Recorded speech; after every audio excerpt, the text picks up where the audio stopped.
Hola, buenos días. Mi nombre es Laura Franco y el día de hoy les voy a hablar sobre el tema de tiroiditis. Primero definamos qué es tiroiditis. Las tiroiditis son un grupo heterogéneo de padecimientos de la glándula tiroides secundarios a un proceso inflamatorio desarrollado a través de varios mecanismos. Aquí es importante decir que no hay una sola clasificación de tiroiditis. Cada quien en cada libro la acomoda de diferentes maneras. Puede ser dependiendo de la cantidad de hormonas tiroideas que hay, de la cronicidad, de la etiología, y la que yo estoy utilizando es más bien un poco referida a la etiología, si es infecciosa o si es autoinmunitaria, de la que vamos a dar algunos ejemplos, o si es más por fármacos, por ejemplo. Los ejemplos son 7 patologías de las que vamos a hablar en esta exposición. Vamos a empezar con la tiroiditis aguda. La tiroiditis aguda infecciosa, como su nombre lo dice, es causada por agentes microbianos. En el 80% de los casos es por bacterias, pero también puede ser por micobacterias, hongos, protozoarios u otros parásitos. Es una entidad relativamente rara.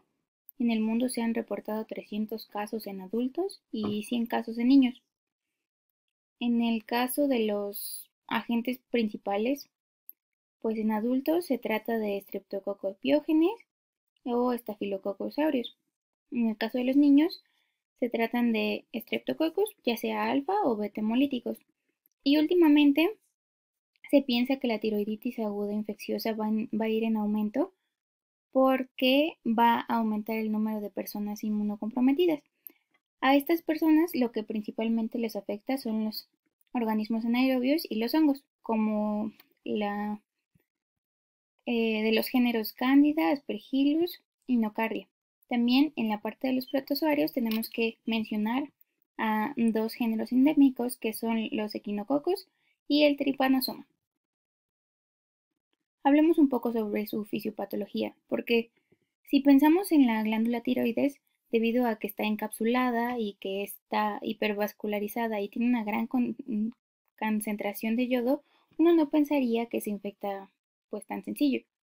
Pero hay algunos mecanismos por los que entra el agente infeccioso, por ejemplo, a través de la circulación sanguínea desde focos distales, o puede ser por restos embrionarios infectados, por ejemplo, el quiste tirogloso, sobre todo el del lóbulo izquierdo, que podemos ver en esta imagen de aquí, o también puede ser una extensión de procesos infecciosos vecinos, como el de esta imagen, que es una mastoiditis.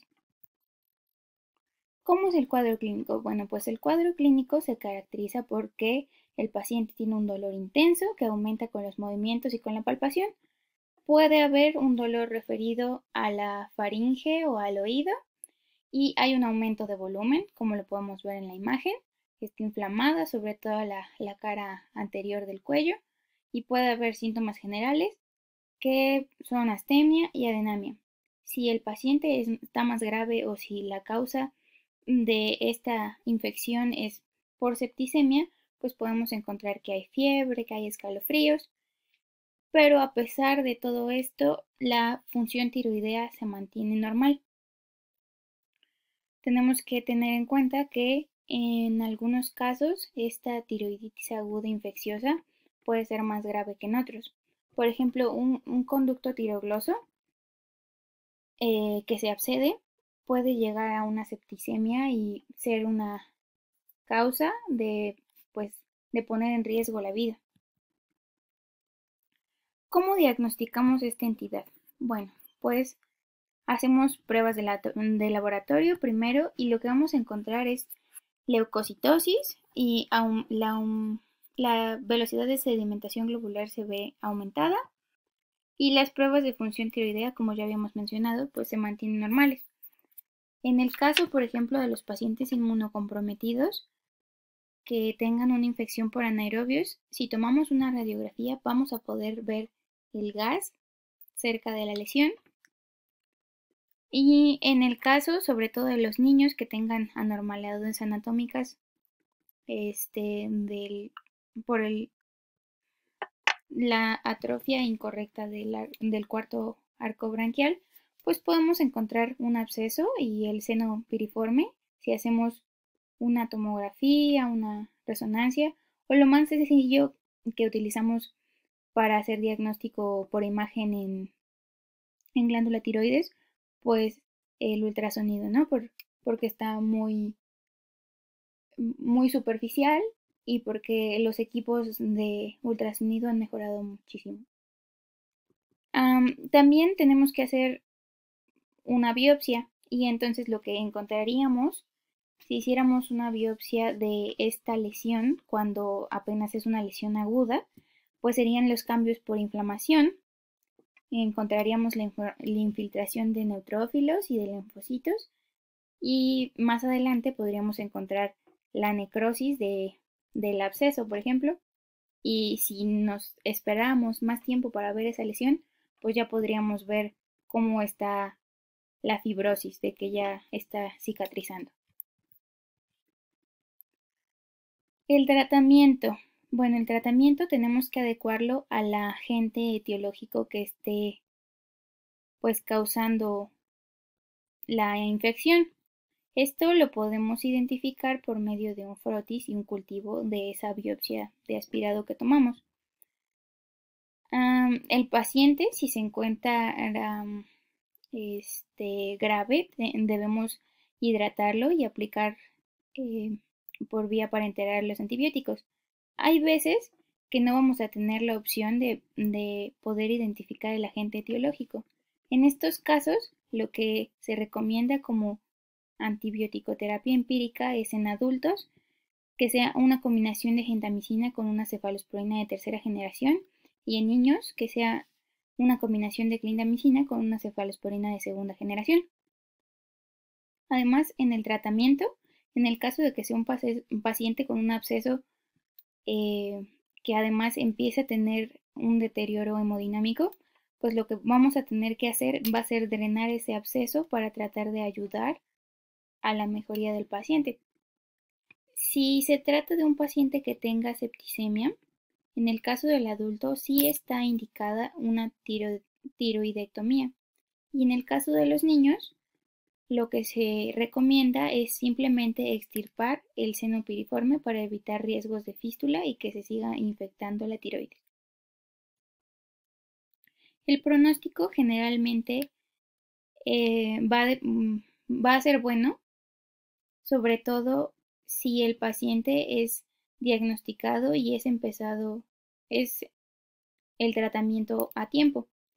Hay más riesgo de muerte en los pacientes inmunocomprometidos, pero generalmente si el paciente sobrevive va a tener una recuperación total y eso lo podemos corroborar con las pruebas de función tiroidea que van a aparecer normales. Ahora, hablemos de otra tiroiditis subaguda o de Kerbein. Esta tiroiditis igual es un proceso inflamatorio, pero va a remitir de forma espontánea. Es de naturaleza benigna y se cree que puede ser probablemente por una causa viral. No está comprobado aún. Algo que importante que decir es que estas alteraciones transitorias de la función tiroidea generalmente no dejan secuelas. Son más comunes en mujeres de la segunda a la tercera década de la vida, raramente en niños o en ancianos. Es de distribución universal, por eso puse el mundito. Y a pesar de que en las zonas tropicales es menos común, algo particular de la tiroiditis de Kerbein es que puede aparecer por brotes epidémicos. Hablando de la etiología, como ya dijimos, pues realmente no se sabe su causa, pero se sabe que el cuadro clínico es debido a una tirotoxicosis por la rotura de los folículos y se ha relacionado a un antecedente de infecciones virales de vías respiratorias, sobre todo por el adenovirus, el Coxsackie. Aquí vemos el pie, mano, boca, mano, pie, boca. Y o por el virus de Epstein-Barr, aquí puse mononucleosis. También se ha visto que puede ser postvacunal, sobre todo si después de la vacuna de hepatitis B. Algunas personas también han encontrado que podría tratarse de un problema también autoinmunitario, pero es difícil diferenciar si el problema autoinmunitario es la causa o el efecto de este cuadro. Lo que sí se ha encontrado ya es que hay una predisposición genética, sobre todo en algunos grupos étnicos relacionados con el antígeno HLA-BW35. Si vemos la evolución del cuadro de esta tiroiditis subaguda, dependiendo de los cortes histológicos que podemos sacar de esto, podríamos ver que de manera general, si quisiéramos decir qué pasa en una tiroiditis subaguda, pues la glándula tiroides se adhiere a la cápsula y a los músculos vecinos y hay un crecimiento generalizado. Pero si nos vamos por etapas, lo primero que pasa es que se empiezan a ver los cambios de la inflamación y después se va a desorganizar poco a poco la arquitectura de los folículos para después iniciar con una infiltración de neutrófilos que da paso después por las diversas citocinas a una infiltración de linfocitos y macrófagos, y estos se van a organizar de tal manera que se va a ver la lesión característica de esta tiroiditis, que es un acúmulo de células gigantes, y lo que podemos notar pues son las imágenes de granulomas. De ahí que otro de sus nombres, además de tiroiditis subaguda o de Kerbein, sea tiroiditis granulomatosa o pseudotuberculosa. Ahora hablemos más del cuadro clínico. Este cuadro clínico se puede dividir en 4 etapas. En la primera etapa se caracteriza por una tirotoxicosis. En la segunda etapa estamos viendo un descenso en las hormonas tiroideas hasta que llegamos a la etapa 3, en donde hay hipotiroidismo, y en la etapa 4 podemos ver la mejoría del paciente y los niveles cómo se normalizan. En la primera etapa podemos ver que hay inflamación local, síntomas generales, dolor de intensidad variable en la cara anterior del cuello que se puede irradiar hacia detrás de la oreja o hacia el esternón con los movimientos o la palpación. Y todo esto es por la inflamación. Entonces, esta tirotoxicosis, lo que está pasando en este caso es que los folículos se están rompiendo. Entonces, está liberándose grandes cantidades de hormonas tiroideas. La TSH o tirotropina va a estar disminuida, y como los folículos están rotos, pues va a disminuir la captación de yodo en las 24 horas, en la prueba de 24 horas. La velocidad de sedimentación globular va a estar elevada, y como no se trata de una entidad puramente infecciosa, no va a haber leucocitosis ni respuesta a antibióticos. En cambio, sí va a haber una respuesta a esteroides. Esta tirotoxicosis va a durar aproximadamente 2 a 4 semanas, y poco a poco se van a ir normalizando los niveles de hormonas porque se van a ir metabolizando todos los excesos hasta llegar a un punto eutiroideo, que va a ser la etapa 2. Esta etapa 2, que podemos notarla igual en este cacho, que está disminuyendo poco a poco hasta que llega a la etapa 3, en donde está hipotiroidea la persona porque hay una desorganización folicular.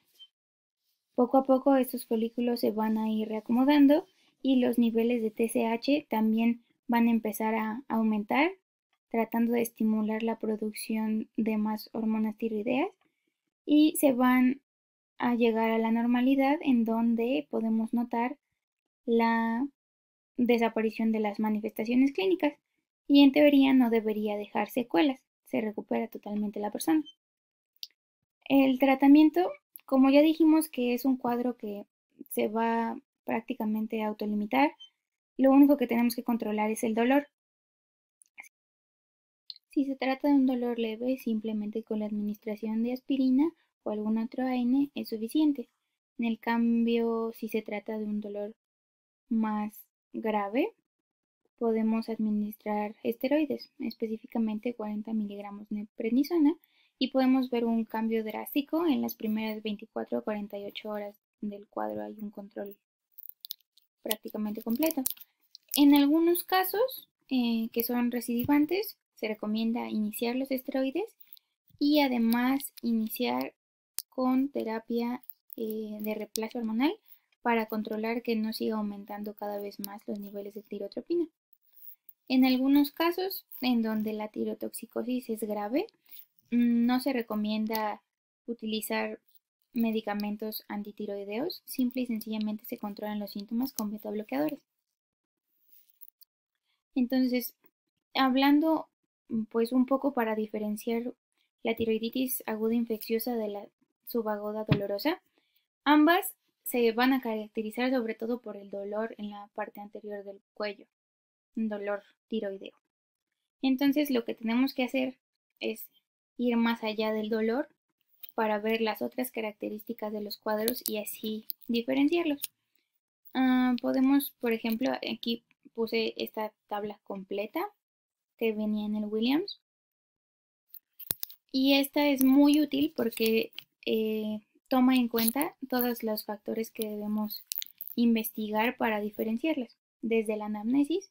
Por ejemplo, en la tiroiditis aguda, pues hay un antecedente de infección respiratoria superior grave, hay fiebre y hay dolor de garganta. En cambio, en la tiroiditis subaguda, pues lo único que notamos así a simple vista en la anamnesis, pues es la tirotoxicosis, además del dolor, obviamente.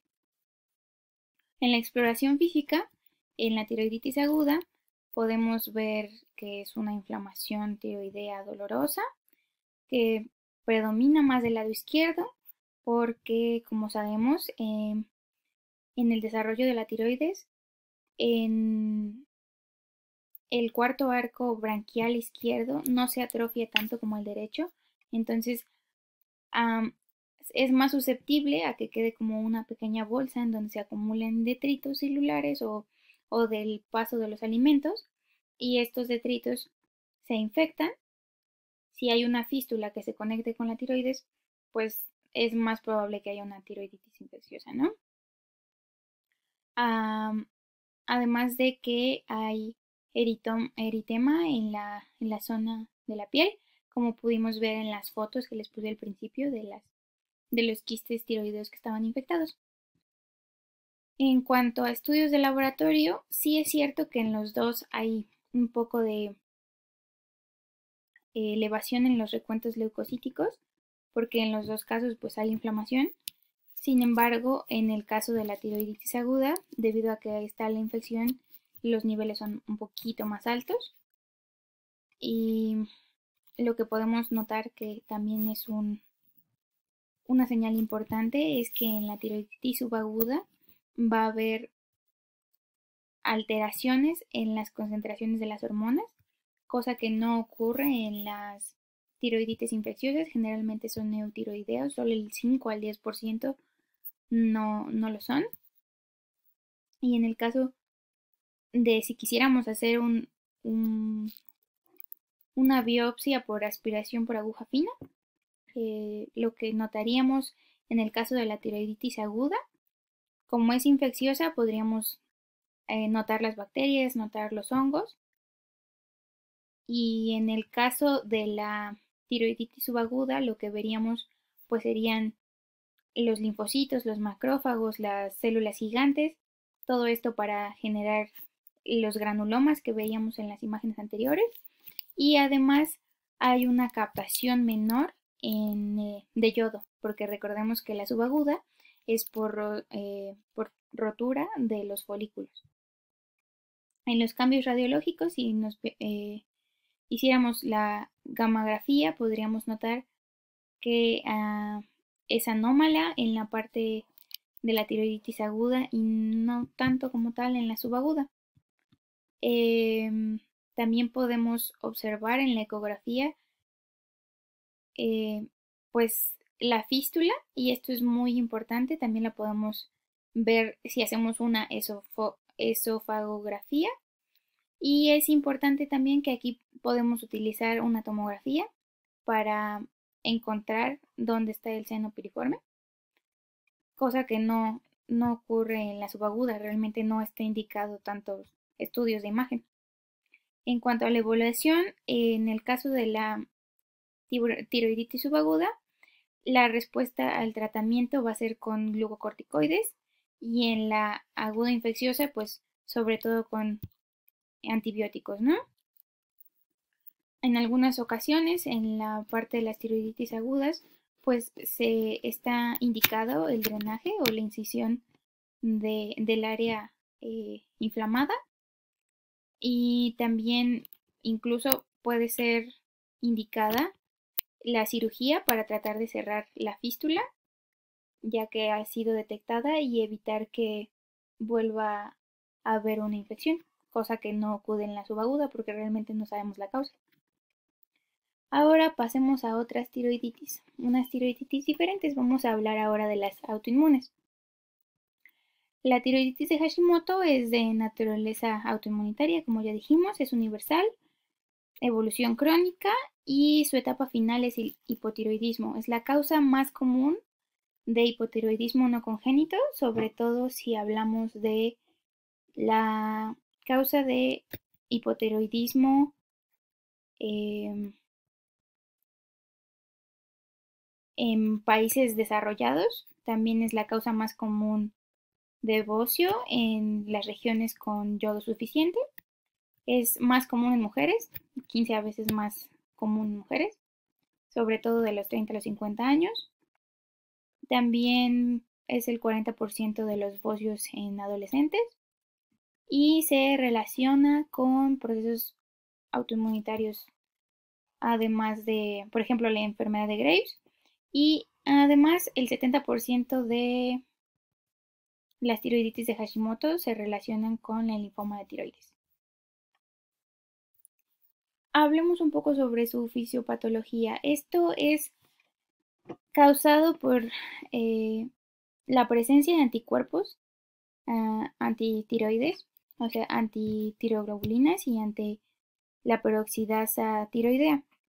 Entonces, cuando hay un aumento de anticuerpos contra la misma tiroides, va a haber un infiltrado linfocítico, y el principal daño, a pesar de que van a ser varios factores, como viene en esta imagen de este lado, la principal causa de daño va a ser el linfocito TSD8 citotóxico, en el que va a mediar una citolisis mediada por perforinas, y también puede haber las células NK van a hacer todavía más daño, igualmente mediada por anticuerpos van a destruir las células. También las células del folículo van a perder sus uniones herméticas, y entonces van a mostrar antígenos que usualmente no están a la vista, y eso va a inducir que se fije el complemento y más citotoxicidad mediada por anticuerpos. Además de eso, las mismas células foliculares tienen ambos Fas y Fas ligando, entonces se autoactivan para, para la apoptosis, y entonces ellas mismas se destruyen. Hablando de los anticuerpos, estos van a crear inmunocomplejos, se van a fijar al complemento y también van a crear más lesión tisular. Y aparte de eso, van a estar muy relacionadas las células TH1, TH17 y los macrófagos, que van a estar liberando citocinas que van a causar una lesión tisular. Y entonces lo podemos ver en esta imagen. Lo que va a pasar, va a haber una destrucción de los folículos, hay una infiltración linfocítica, y se puede notar centros geminales. De hecho, esta es como la imagen clara, la imagen característica que veríamos. También unas células características que veríamos serían las células oxifílicas. Estas son eosinófilas con nucleolo grande y están comprimiendo los folículos, entonces se ve poco coloide. Y en etapas ya más avanzadas de daño podemos ver cómo el parénquima es reemplazado por fibrosis, y esta es específicamente en la variedad atrófica. En los niños es menos común la oxifilia, o por lo menos, pues como está empezando, no es tan prominente. Se relaciona con factores de riesgo que pueden ser la predisposición genética por polimorfismos de HLA-DR, CTL4, CD40, PTN22 y el gen que codifica la tiroglobulina. También puede ser vulnerabilidad genética por el síndrome de Turner o el síndrome de Down. Es más común en mujeres y se piensa que es por la parte de las hormonas sexuales, o tal vez por una activación sesgada del cromosoma X, realmente no se sabe. También es muy común que se relacione con el embarazo, y esto es por cambios en la inmunorregulación, sobre todo después del parto es cuando lo notas más. Se relaciona también con un exceso de yodo o una deficiencia de selenio, y también el riesgo va aumentando conforme aumenta la edad. También la radiación es un factor de riesgo para la aparición de estos autoanticuerpos, y los fármacos, sobre todo los fármacos oncológicos o el litio.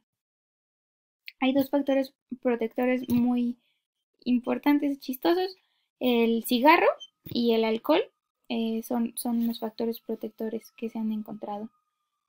El cuadro clínico, podemos ver que al principio el paciente se encuentra asintomático, y esto, lo único que podemos encontrar en el paciente para decir que tiene tiroiditis de Hashimoto, pues son los anticuerpos, sobre todo los anticuerpos antiperoxidasa tiroidea.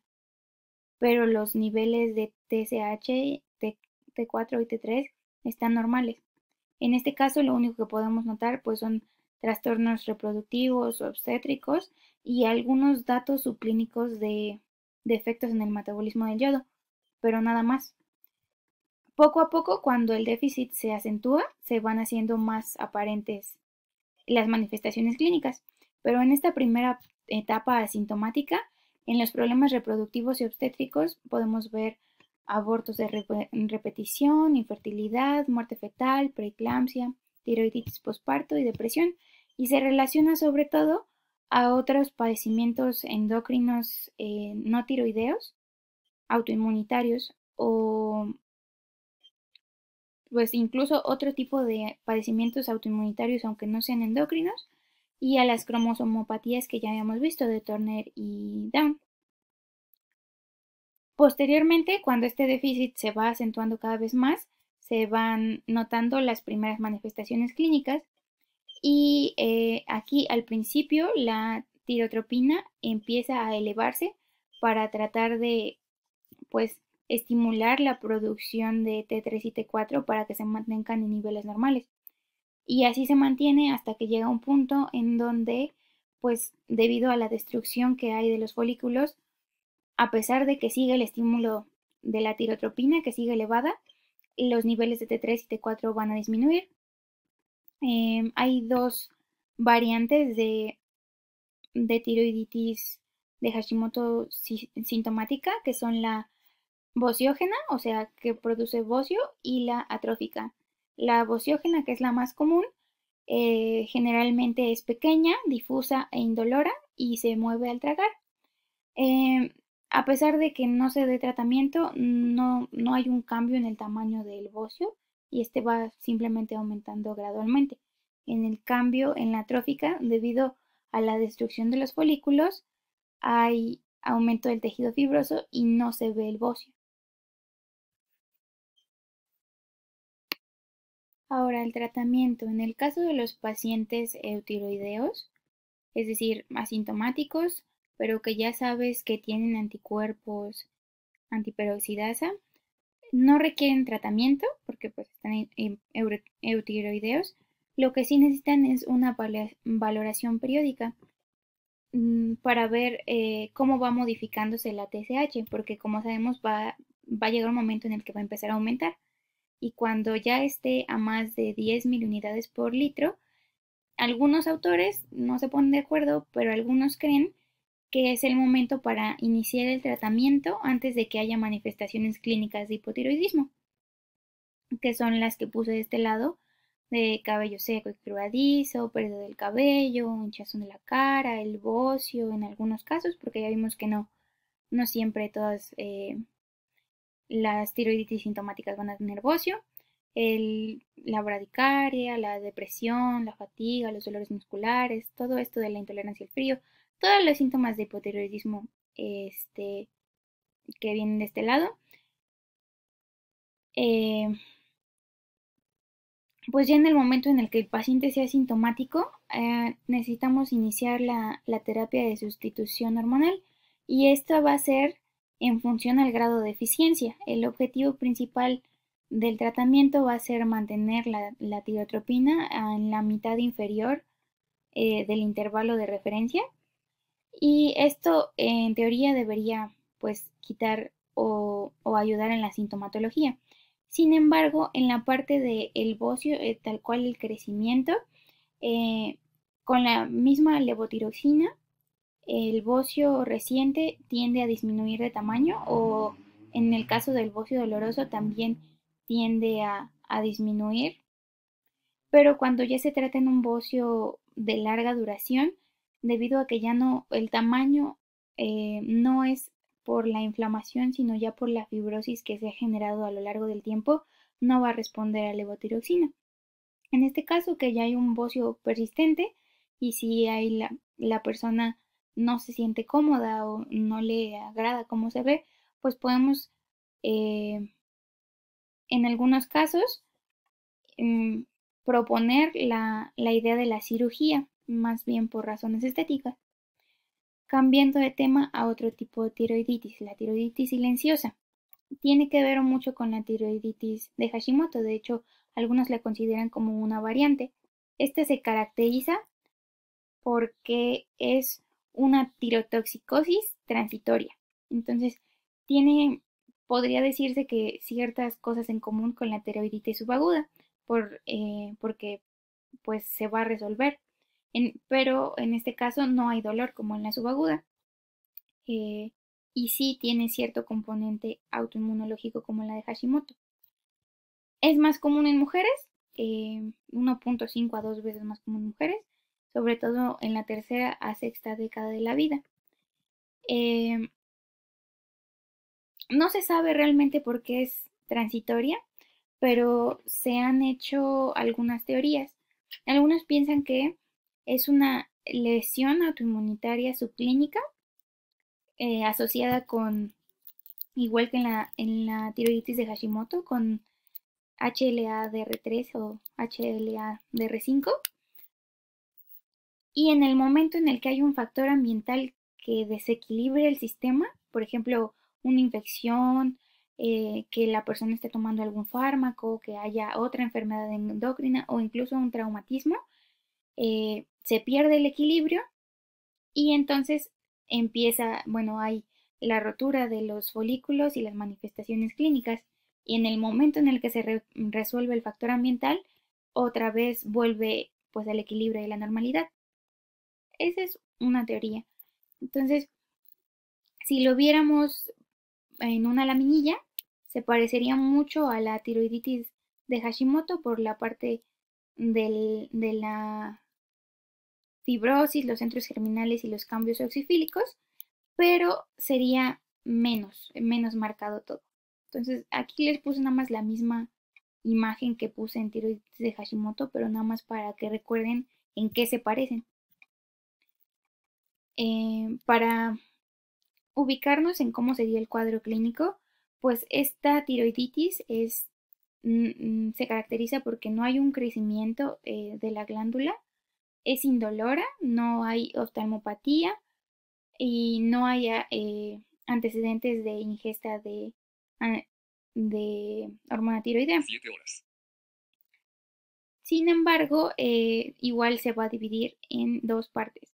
La fase de tirotoxicosis, en donde la T4 va a estar más aumentada que la T3, pero la tirotropina va a estar disminuida y va a haber una captación de yodo disminuida si hiciéramos la gamografía, porque pues recordemos que el folículo está roto. Entonces, también como hay tanto yodo libre, va a aumentar la cantidad de excreción urinaria de yodo y hay anticuerpos tiroideos, antiperoxidasa y antitiroglobulina.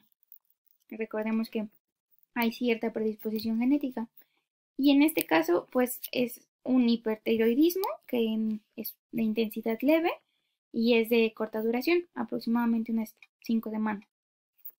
Después también puede pasar a una fase de hipotiroidismo en donde la captación de yodo y la producción de tirotropina poco a poco se van a ir normalizando, pero pues tiene que esperarse poco a poco a que se vaya volviendo a organizar la estructura, la arquitectura de los folículos y poco a poco se vaya recuperando lo que se había depletado de yodo para empezar de nuevo a producir las hormonas. Esto aproximadamente dura unas 4 a 6 semanas y después el 95% de los pacientes eh, se recuperan sin problema y solamente un 5% queda con un hipotiroidismo permanente. El tratamiento, debido a que en la mayoría de los casos los síntomas son leves, estamos diciendo que también se va a recuperar, pues no se le da ningún tratamiento, solo se espera a que pasen las semanas y deberíamos notar una mejoría. En casos en las que la tirotoxicosis sean un poco más graves, lo que podemos dar es también betabloqueadores y calmantes, algo básicamente sintomático para mantener al paciente. Y en el caso de la parte hipotiroidea, eh, podemos iniciar el tratamiento con levotiroxina y dejarlo por una temporada de acuerdo a la intensidad del cuadro. En teoría debería recuperarse, ya sabemos que en el 95% de los casos. En el otro 5% pues vamos a tener que continuar con la levotiroxina después. Hablando de otra tiroiditis autoinmune, está la tiroiditis posparto, que eh, inicia en el primer año posparto en mujeres que antes no tenían disfunción tiroidea o que estaban controladas. Generalmente es un proceso transitorio y se relaciona con algunos factores de riesgo como que la paciente antes de la tiroiditis haya tenido diabetes mellitus tipo 1, que tuviera otros padecimientos autoinmunitarios, ya sea endocrinológicos o no, y hay un 70% más de probabilidad de que la paciente desarrolle tiroiditis postparto si ya antes la había padecido. Y en el caso de las pacientes que estaban relativamente controladas, que tenían tiroiditis de Hashimoto antes, eh, después del parto puede llegar a haber cierto descontrol, sobre todo en los casos en donde la glándula tiroides todavía no está del todo atrófica y todavía puede producir, bueno, puede liberar cierta cantidad de hormonas, ¿no? El cuadro clínico podríamos verlo, pues puse una línea del tiempo. En los primero es el parto y a los 2 o 4 meses de que eso ocurre, eh, generalmente ocurre la fase de tirotoxicosis y esta generalmente es una tirotoxicosis leve y tiende a la desaparición espontánea. En este caso, si hiciéramos las pruebas de laboratorio, podríamos notar dos cosas: que la TSH esté normal, pero haya manifestaciones clínicas, a lo que nosotros nos haría dudar un poco del diagnóstico, y lo que podríamos hacer sería repetir las pruebas de función tiroidea a las 4 semanas. Y si desde esta primera prueba saliera la tirotropina alterada, pues podríamos establecer si es hipo o hipertiroidismo, pues de acuerdo a las cantidades de T3 y T4.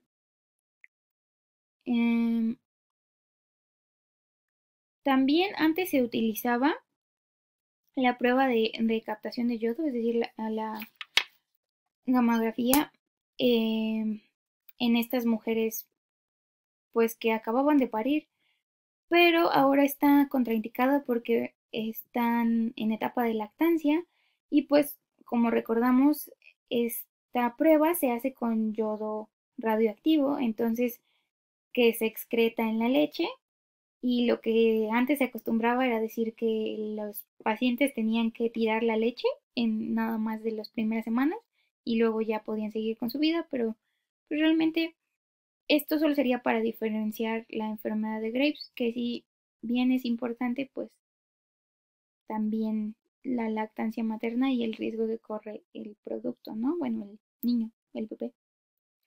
También puede ser que dentro de los 2 o 6 meses posparto haya una fase de hipotiroidismo. Esta es el 40% de las veces. Y en este caso, lo que se recomienda es dar terapia de reemplazo con levotiroxina, sobre todo si las manifestaciones son graves, pero solo por un poco tiempo, de 6 a 9 meses. En teoría, al año, la paciente debería volver a estar eutiroidea.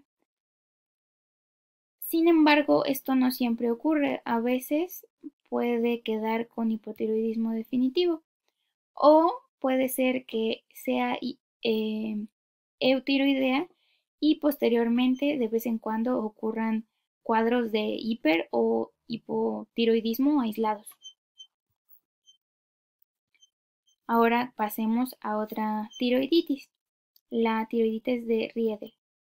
Esta es una enfermedad muy rara, caracterizada por la proliferación de fibrosis extensa que involucra la glándula tiroides y los tejidos circundantes. No se sabe su causa y es muy interesante porque, como podemos ver en esta imagen, prácticamente se está ahorcando con su misma tiroides, con el mismo tejido fibroso que ha crecido dentro de ella. Se estima una incidencia de 1.06 casos por cada 100.000 habitantes, que es más común en mujeres, sobre todo en la cuarta a la sexta década de la vida.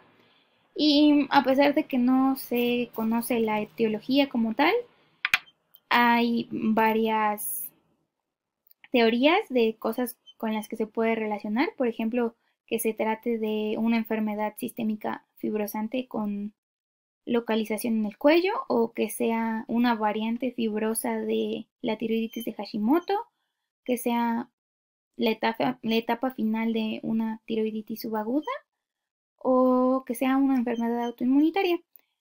Últimamente se ha relacionado bastante con la enfermedad sistémica relacionada con IgG4 y piensan que podría ser una manifestación organoespecífica de esta fibroesclerosis multifocal idiopática.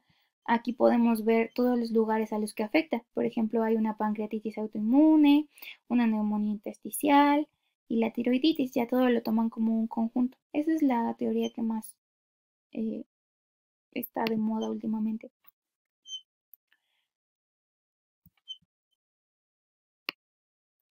Hablando en la parte de histopatología, en los órganos, como visto desde los macro, podemos ver que hay un tejido fibroso que está infiltrando parcial o totalmente la tiroides y que se extiende a otras estructuras aledañas como la paratiroides, los músculos, los vasos, la tráquea y los nervios. Si vemos la parte microscópica, podemos notar que hay un infiltrado de linfocitos, células plasmáticas, eosinófilos y una pequeña cantidad de coloide, además de una densa matriz de tejido conectivo y alinizado. Vean la cantidad impresionante de tejido conectivo.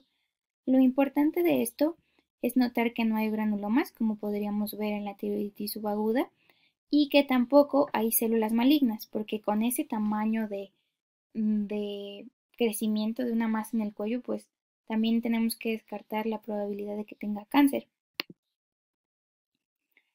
¿Cómo es el cuadro clínico de este tipo de tiroiditis? Bueno, lo más importante es que hay una masa en el cuello de consistencia pétrea. Va a afectar a la tiroides y a todas las estructuras vecinas.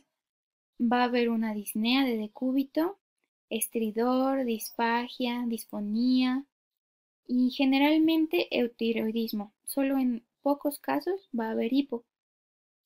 También en pocos casos va a haber hipoparatiroidismo por afectación a las paratiroides y la progresión generalmente es lenta. Aquí podemos ver una tomografía en donde se ve el gran crecimiento de la tiroides por fibrosis y entonces es una masa heterogénea que va invadiendo y comprimiendo todas las estructuras adyacentes. Por ejemplo, aquí está la tráquea, aquí está la arteria carótida común izquierda y aquí está la vena yugular interna izquierda. Vean cómo está comprimiéndose por eso. Tenemos que hacer el diagnóstico de acuerdo a los criterios modificados de Wallner, que en resumen dice que la tiroiditis de Riedel va a ser un proceso fibroinflamatorio de toda o parte de la glándula con evidencia histológica de extensión a estructuras vecinas y ausencia de una neoplasia maligna. Entonces aquí lo más importante recalcar es que los diagnósticos diferenciales son padecimientos malignos, ya sea cáncer anaplásico, un linfoma o un sarcoma de tiroides.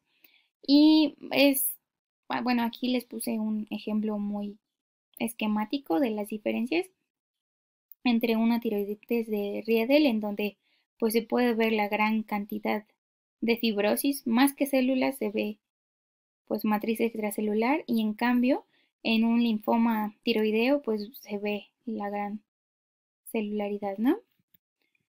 También para hacer el diagnóstico tenemos que hacer estudios de imagen. El primero que podríamos hacer es el ultrasonido, que recordemos que es el más usado en padecimientos de tiroides. En este caso vamos a ver una imagen difusa, hipoecoica, hipovascular y con apariencia de fibrosis extrema. Podríamos corroborar la rigidez del tejido con una elastografía y para ver la afección a otros órganos podemos ver cómo se ve en una tomografía, que este es el mismo caso que ya les había enseñado en las diapositivas anteriores. También podríamos hacer una resonancia magnética y entonces podríamos ver una masa hipodensa que está comprimiendo otras estructuras, o podríamos hacer una tomografía por emisión de positrones para ver el aumento de captación en algunas áreas, por ejemplo en las áreas de fibrosis o inflamación. El tratamiento, realmente no hay tantos casos para hacer muchos estudios al respecto de cómo hacer mejores tratamientos. Sin embargo, lo que más se ha utilizado es el tamoxifeno, es un inhibidor de TGβ, con o sin glucocorticoides, 10 miligramos al día, y se dice que con eso va a reducir, en teoría, el tamaño de la masa. En algunos casos, se intenta hacer una cirugía de tiroides en donde lo que se busca es extirpar solamente el istmo para mejorar los problemas obstructivos, pero sin que haya el riesgo de lesión del nervio laringeo recurrente o que haya un hipoparatiroidismo secundario a la extirpación de la tiroides. En algunos casos, en donde esta fibrosis genera hipotiroidismo, pues se va a tratar con levotiroxina. Y por último vamos a hablar de la tiroiditis por amiodarona. La amiodarona es un antiarrítmico de clase 3, es un bloqueador de canales de potasio y su uso es habitual. Tiene muchas cosas en común con las hormonas tiroideas, su estructura y que su peso es un 37% yodo. Se almacena en tejido adiposo Esto es muy importante para saber que en algunos casos en donde la amiodarona va a causar problemas, pues aunque si hacemos el tratamiento con amiodarona, se va a quedar guardada en el tejido adiposo y va a mantenerse a niveles más o menos constantes por otros 6 meses. El consumo de amiodarona con ingestas elevadas de yodo va a aumentar 40 veces la concentración de yodo en plasma y en orina. Y esto es en parte debido a que inhibe las desyodasas, entonces bloquea la inversión de T4 a T3 en tejidos periféricos y en hipófisis. Entonces, pues no puede hacer la regulación negativa, este, va a estar aumentada la TSH. Y además, también como se parece tanto a la hormona tiroidea, los metabolitos van a funcionar como antagonistas débiles en todos los órganos de acción, bueno, en los órganos blancos de las hormonas tiroideas. Entonces, podemos hablar un poco sobre los efectos de la miodarona dependiendo de diferentes factores. Por ejemplo, aquí, como va a aumentar tanto las concentraciones de yodo en el organismo, esta cantidad impresionante de yodo genera una supresión tiroidea dependiente de yodo. Entonces los niveles de T4 van a disminuir. Sin embargo, hay un efecto llamado Wolff-Chaikoff, en donde hay un escape de esta supresión dependiente de yodo, en donde la actividad de la yodasa disminuye y la actividad del receptor de la hormona tiroidea aumenta. Entonces, la T4 va a empezar a aumentar otra vez, la T3 sigue disminuida y la T3 reversa también va a aumentar, además de la tirotropina. Esto genera un hipotiroidismo, sobre todo en las personas que ya tenían antecedente de tener anticuerpos antiperoxidasa. Esto es en el caso del hipotiroidismo causado por amiodarona. En el caso de la tirotoxicosis pasa diferente. Por ejemplo, está el fenómeno de Jones-Basel, no sé cómo se diga, en donde es un paciente que ya desde antes tenía anormalidades tiroideas, por ejemplo, una enfermedad de Graves o un bocio nodular, y entonces cuando aumenta el contacto con el yodo, se activa todavía más esa glándula tiroides y hay una tirotoxicosis con exceso de producción de hormonas. Otra razón por la que puede haber una tirotoxicosis es, por ejemplo, en un paciente sin anomalías tiroideas antes de, en donde esta activación por tanto yodo va a activar a los lisosomas y entonces empieza a generar una tiroiditis destructiva con acumulación de histocitos. Entonces los folículos se están rompiendo y esto es lo que genera los altos niveles de hormonas tiroideas. Nada más está liberando lo que ya estaba prefabricado. Y esto es muy importante porque se va a relacionar totalmente con el tratamiento. El abordaje es totalmente diferente. Entonces podemos volver un poco a la clasificación de los problemas generados por la amiodarona y lo dividimos en tres. La tirotoxicosis tipo 1, que es en donde el exceso de yodo en una persona que ya tenía alguna alteración de base va a generar que se produzca más eh, hormonas tiroideas y va a necesitar fármacos antitiroideos como el perclorato de potasio y probablemente una tiroidectomía. En cambio, en el caso de la tirotoxicosis de tipo 2, que es destructiva inflamatoria, lo que necesitamos es controlar esa inflamación para que no siga liberando pues más hormona que es de los folículos que se está rompiendo. En el hipotiroidismo hay menos problema porque lo único que tenemos que hacer, no necesitamos descontinuar la amiodarona, simple y sencillamente con que pues tratemos de reemplazar o sustituir la cantidad de, de hormona tiroidea que no se está produciendo, pues con eso es suficiente. Entonces, simple y sencillamente se da la terapia con levotiroxina. Eso es básicamente el tratamiento según el New England Journal of Medicine.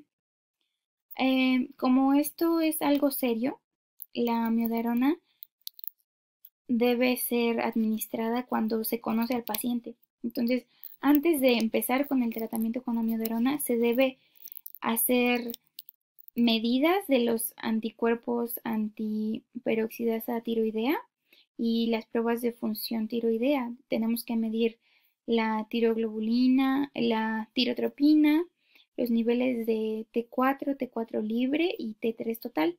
Y entonces después, cuando empezamos el tratamiento, cada 6 meses tenemos que volver a hacer las pruebas de función tiroidea y si vemos que hay un aumento en, en la tirotropina, pues ya estamos empezando a tener riesgo de que haya un hipotiroidismo inducido por medicamentos y en cambio si hay una disminución en la tirotropina, pues podemos pensar en diferentes cosas si ya hay cambios en T4 o no. Puede ser que si empieza a aumentar T4, pues ya estamos hablando de que hay una tirotoxicosis inducida por fármacos. Si aún no cambia, pero ya está modificada la tirotropina, pues simple y sencillamente tenemos que seguir observando a ese paciente. Y esa es la importancia de esto. Y ya nada más para repaso final, pues es este cuadrito que es muy útil. Este creo que pues es lo que se puede llevar a una persona como de resumen. Cuáles son las autoinmunes, cuáles son las infecciosas, cuáles generan granulomas, cuáles son las de fibrosis y en cuáles hay anticuerpos y en cuáles no hay anticuerpos. Que la mayoría son más comunes en mujeres y que la supurativa o aguda infecciosa también es más común en niños, sobre todo por las anomalías anatómicas que ya habíamos hablado.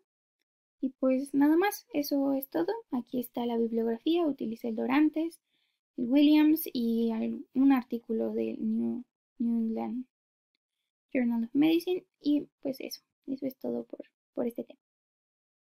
Adiós.